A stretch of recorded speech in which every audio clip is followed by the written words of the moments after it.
PM কিষাণৰ নতুন update 24 ফেব্ৰুৱাৰীত 19 number কিস্তি নাপাব এইসকল কৃষকে। দিল্লীত মহিলাসকলে পাব 2500 টকা। অসমত নতুনকৈ অৰুণোদয় আবেদন কৰা মহিলাসকলে 1250 টকা পাব এই তাৰিখত।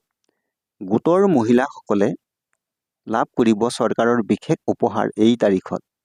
নমস্কাৰ বন্ধু বান্ধৱীসকল, আজি এই ভিডিঅ'টোত আলোচনা কৰিম 1 নম্বৰতে PM কিষাণৰ কৃষক বন্ধু বান্ধৱীসকলৰ কোনসকল কৃষকে এই আঁচনিৰ ধন নাপাব। 2 নম্বৰত আলোচনা কৰিম গোটৰ মহিলাসকলে 10,000 টকাকৈ কেতিয়া পাব। আৰু তৃতীয়তে আলোচনা কৰিম নতুনকৈ অৰুণোদয়ত আবেদন কৰা মহিলাসকলে কেতিয়াৰ পৰা 1250 টকাকৈ লাভ কৰিব। ভিডিঅ'টোৰ সকলো কথা ভালকৈ জানিবলৈ প্ৰথমৰ পৰা শেষলৈকে চাব, তেতিয়াহে ভালকৈ বুজিব পাৰিব। আহক এতিয়া ভিডিঅ'টো আলোচনা কৰোঁ। প্ৰথমতে আলোচনা কৰোঁ PM কিষাণ সন্মান নিধি যোজনাৰ বিষয়ে। কৃষক বন্ধু বান্ধৱীসকল, PM কিষাণৰ নতুন আপডেট আহিছে আৰু এই নতুন আপডেটটো হ'ল কিছুমান কৃষকে এইবাৰ এই আঁচনিৰ ধন লাভৰ পৰা বঞ্চিত হ'ব। আপোনালোকে সকলোৱে জানে 2025 চনত অৰ্থাৎ 2025 বৰ্ষৰ অহা 24 ফেব্ৰুৱাৰী তাৰিখে বিহাৰৰ ভাগলপুৰৰ পৰা ভাৰতৰ প্ৰধানমন্ত্ৰী মোদী ডাঙৰীয়াই ৰিম'টৰ বুটাম টিপি PM কিষাণৰ 19 নম্বৰ কিস্তিৰ ধন কৃষকৰ এক বিশাল জনসভাত ভাষণৰ আগে মুকলি কৰি কৃষকৰ বেংক একাউণ্টত DBTৰ মাধ্যমেৰে জমা কৰি দিব।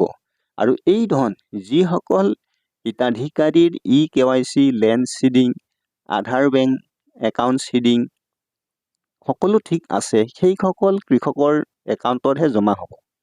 আৰু যিসকল কৃষকৰ এই তিনিটাৰ যিকোনো এটা ভুল হৈ থাকিলেই PM কিষাণৰ কিস্তিৰ ধন বেংক একাউণ্টত জমা নহ'ব।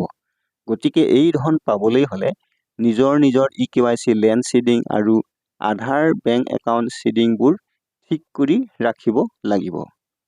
বন্ধু বান্ধৱীসকল, এতিয়া আলোচনা কৰোঁ গোটৰ মহিলাসকলে 10,000 টকাটো কেতিয়া পাব। ফেব্ৰুৱাৰী মাহৰ শেষৰ সপ্তাহ বা মাৰ্চ মাহৰ প্ৰথম সপ্তাহতেই লাভ কৰিব 10,000 টকা। আপুনি যদি আত্মসহায়ক গোটৰ সদস্য হয়, তেন্তে আপোনাৰ একাউণ্টত পোনে 10,000 টকা জমা হ'বলৈ গৈ আছে।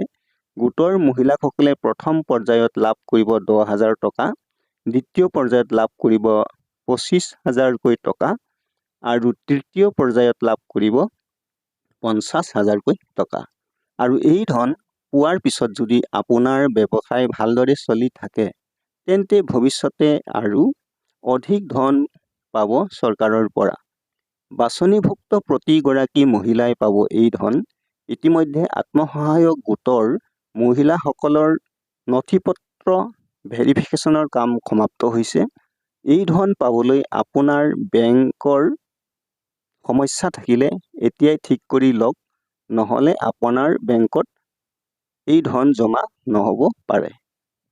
বন্ধু বান্ধৱীসকল, দিল্লীত এইবাৰ নতুন চৰকাৰ, আপ চৰকাৰ এইবাৰ বিধানসভা নিৰ্বাচনত পৰাজয় হৈছে। আপ চৰকাৰে মহিলাসকলক প্ৰতি মাহে 1,000 টকাকৈ দিছিল। এইবাৰ নতুন চৰকাৰে দিল্লীৰ মহিলাসকলক দিব প্ৰতি মাহে 2,500 টকাকৈ অৰ্থাৎ 2,500 টকাকৈ দিব। এতিয়া আলোচনা কৰোঁ অসমৰ মহিলাসকলৰ নতুন ৰূপত আহি থকা অৰুণোদয় 3.0 আঁচনি। অৰ্থাৎ নতুনকৈ নাম দিয়া মহিলাসকলে কেতিয়াৰ পৰা অৰুণোদয় আঁচনিৰ ধন পাব। মই আগৰ ভিডিঅ'টোতে আলোচনা কৰিছিলোঁ যে গাঁও সভাসমূহত নাম আৰু নথিপত্ৰ জমা লোৱা মহিলাসকলৰ বাছনি প্ৰক্ৰিয়া বৰ্তমানলৈকে কিমান দূৰ আগবাঢ়িছে। বন্ধু বান্ধৱীসকল, ইতিমধ্যে গাঁও সভাসমূহত বা নগৰ অঞ্চলৰ অন্যান্য সভাসমূহত জমা লোৱা নাম আৰু নথিপত্ৰসমূহ বাছনি কৰি দিয়া 3জনীয়া বা 4জনীয়া কমিটিৰ লোকসকলে লৈ তাৰ পৰা শুদ্ধ তালিকা প্ৰস্তুত কৰি ব্লকত জমা দিছিল আৰু পিছত এইবোৰ উচ্চ পৰ্যায়ৰ কমিটিৰ হাতত জমা হৈ প্ৰক্ৰিয়াৰ কাম চলি আছে বুলি এক বিশেষ সূত্ৰৰ পৰা জানিব পাৰিছো।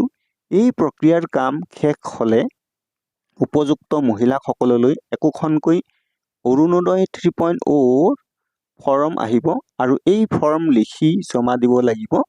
নতুনকৈ জমা দিয়া মহিলাসকলে অহা মাৰ্চ মাহৰ 10 তাৰিখে আঁচনিৰ ধন পোৱাৰ সম্ভাৱনা আছে যদিহে অৰুণোদয়ৰ বাবে নতুন ফৰ্ম আহে আৰু ফৰ্ম আহিলে ফৰ্মবোৰ লিখি ফিল-আপ কৰি দিব পাৰিব লাগিব। যেতিয়ালৈকে অফিচৰ পৰা ফৰ্ম নাহে অৰ্থাৎ নতুনসকলৰ বাবে ফৰ্ম নাহে তেতিয়ালৈকে এই নতুন মহিলাসকলে আঁচনিৰ ধন নেপায়।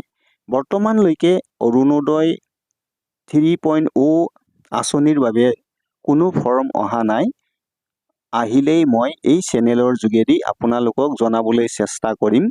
যদি এই চেনেলত আজি প্ৰথম আহিছে তেন্তে ছাবস্ক্ৰাইব কৰিব যাতে আগলৈ আহিব লগা নতুন নতুন আপডেট বা খবৰবোৰ পাই থাকে। আৰু সকলোকে অনুৰোধ জনাইছো আপোনালোকে আপোনালোকৰ বন্ধুবৰ্গক যিমান পাৰে হোৱাটছআপত শ্বেয়াৰ কৰিব যাতে এই খবৰবোৰ সকলোৱে পাই থাকে। আজিলৈ আপডেট ইমানেই। ধন্যবাদ।